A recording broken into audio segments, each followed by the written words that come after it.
So, reporting on WWE WrestleMania from Allegiant Stadium in Las Vegas, night 2. Let's get into it. So, we start the show with an absolute banger. By that, I mean Brock Lesnar versus Femi. And I've been waiting for this for the entire time. This has been my match of the absolute whole card.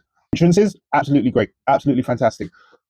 What we would get was Brock Lesnar and Femi that work extremely well together, extremely well together. As I watched the match, I could see all the things that Brock Lesnar has learned about selling, about creating a big star throughout his career. He did all those things. He integrated all those things into a match. He wasn't just a person who comes into the ring and absolutely runs over someone anymore. And as I watched the match, I could see what the idea was.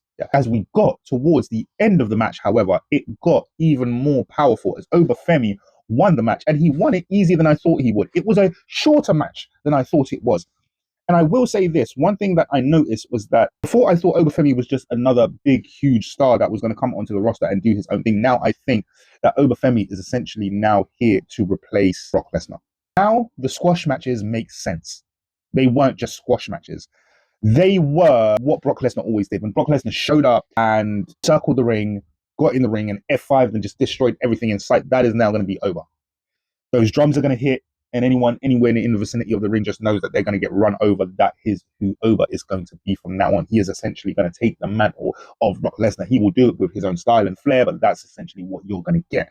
That made sense, and I think it made sense because we all saw what happened. Boots, gloves, Brock Lesnar's retirement. Thank you, Brock, for what you've done for this business. I wasn't always the greatest fan of your work, but I very much respected what he did in the ring and the stories that he told in the ring. As little as they may have seen, they were less is more kind of thing is what I think with Brock Lesnar, especially with his speaking and some of the things he did. So thank you for that. And I realize and I see the direction a little bit clearer now, which leads me to give the award for VP of the night to Brock Lesnar. Congratulations, sir.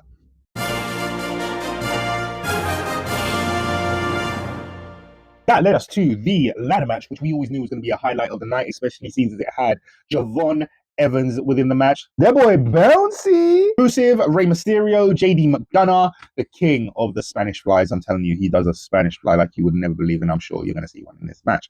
Penta and Dragon Lee. So we knew this was going to be an absolutely creative, genius match. We knew we were always going to get some creativity out of Penta. We knew we were going to get some out of Dragon Lee. And we know we're going to get some out of Javon. Rey Mysterio is going to give us a little nostalgia of all of that, the granddaddy of it all.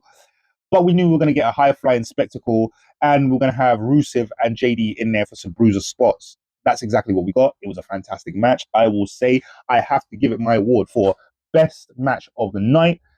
I also predicted this one fairly easily. I knew Penta would win this match. I knew he would retain, but I knew the real person in the match to sell everything and put everything together was going to be Javon Evans, mostly.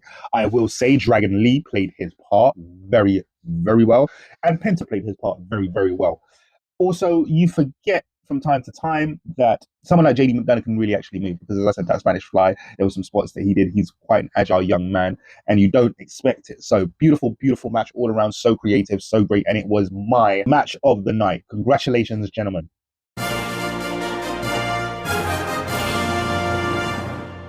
That took us to a spot that I was really, really looking forward to of everything else, was Demon Finn Balor versus Dom Dom. Now, the thing about the Demon is I always thought the Demon should come out at special occasions. I wonder now if the WWE see something.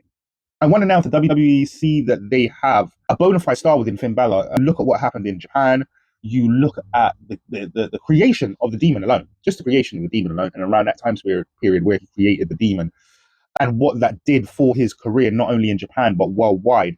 You should surely see the draw that you have. They brought the Demon back. The Demon looked absolutely fantastic. He looked better than Finn Balor has looked in a long time. And I actually said to myself, maybe this is the beginning. Maybe they now see it. Maybe TKO see the benefits of having the Demon, and that Finn Balor as the Demon can go so far, so far. It would look like in a match against Dom that he kind of had that toughness. He had that mystique. He was coming back with all of that.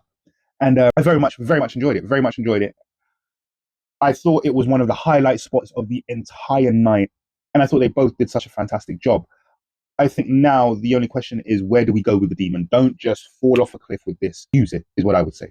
That brings us to the US title championship match between Sami Zayn and Trick Williams, with, of course, Lil Yachty I thought this was great, and I thought this was very interesting because you have to understand that Sami Zayn came to the ring, and he was theoretically supposed to be a face.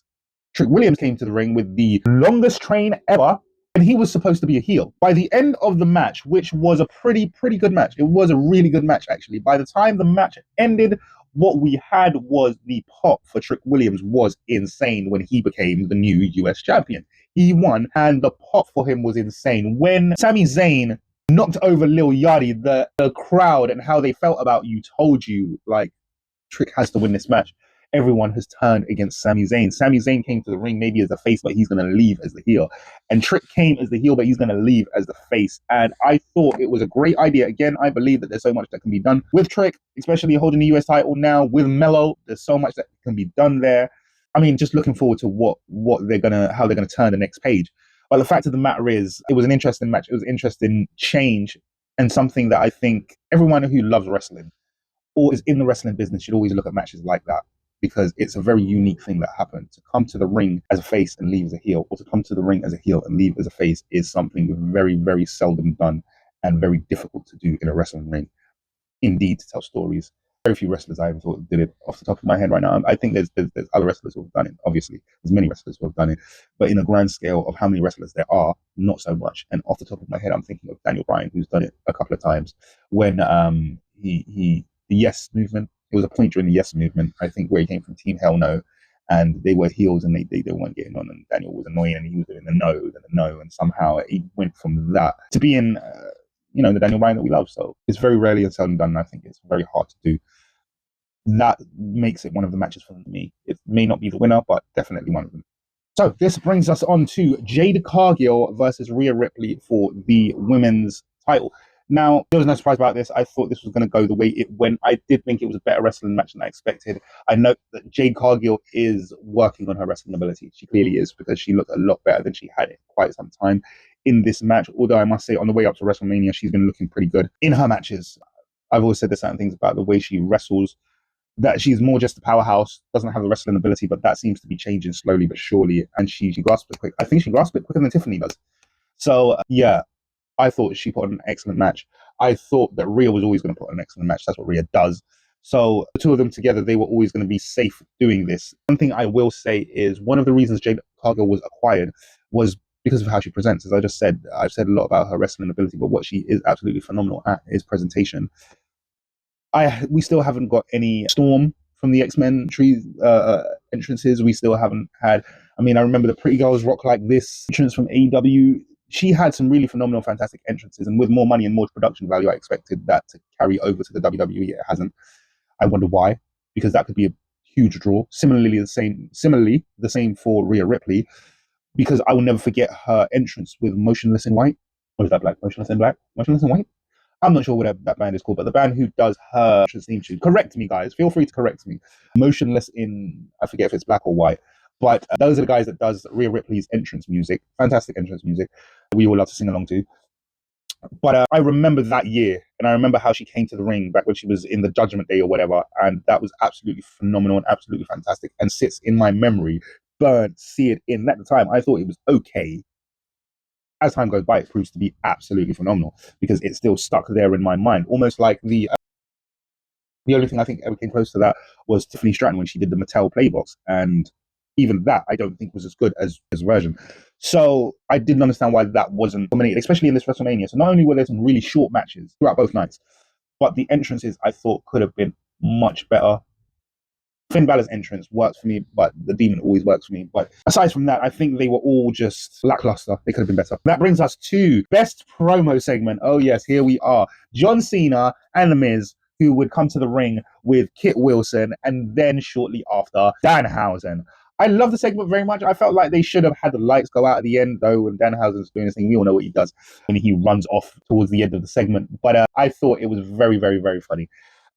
And as John Cena said, that was excellent. That was excellent. We expected a promo section. We expected Miz, I guess, and we expted Danhausen. Kit Wilson is really in that sphere now. So we expected something at least one of the nights, and we definitely got it on night 2. So yeah, well done, boys. Best promo segment.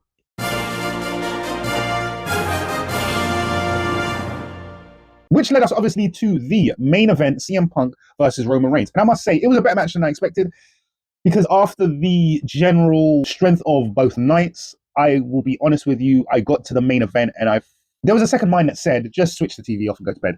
Because I am not the biggest fan of Roman Reigns. I like Roman Reigns. I think he's pretty cool. I get why he's a draw. I understand all of that.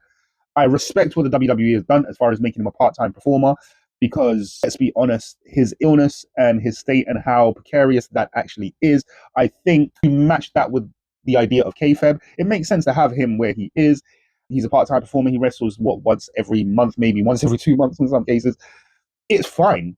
He can do that. What he can't do is become the WWE champion. I feel like he had that long reign, and even during that long reign, there were periods of that long reign where we had problems, because when we hit the COVID era, he couldn't even come to work. So because of that, and I've got nothing against him. I think it's absolutely great what the WWE does. They make him a Superman, despite the fact that mortally he is anything but. But he did the trading. He has the ability. He has the work ethic. If he should wrestle once every couple of months or whatever, it really doesn't matter, because we're working with kayfabe here, and he has the presentation to be able to get it across the line and the physicality. All he has to do is take a couple of bumps once every 2 months and keep working out at home to make sure his body is in the right shape and be able to perform to us. That is great. What I don't like is he can't be a fighting champion. And it's kind of why CM Punk made some of the comments that he made about him during the promotion, which I don't think is a fair statement. You know why he can't do this week in, week out. So I always thought that would be a bad idea to once again put the title on Roman Reigns, but as long as you're taking it off of CM Punk, I am generally kind of happy.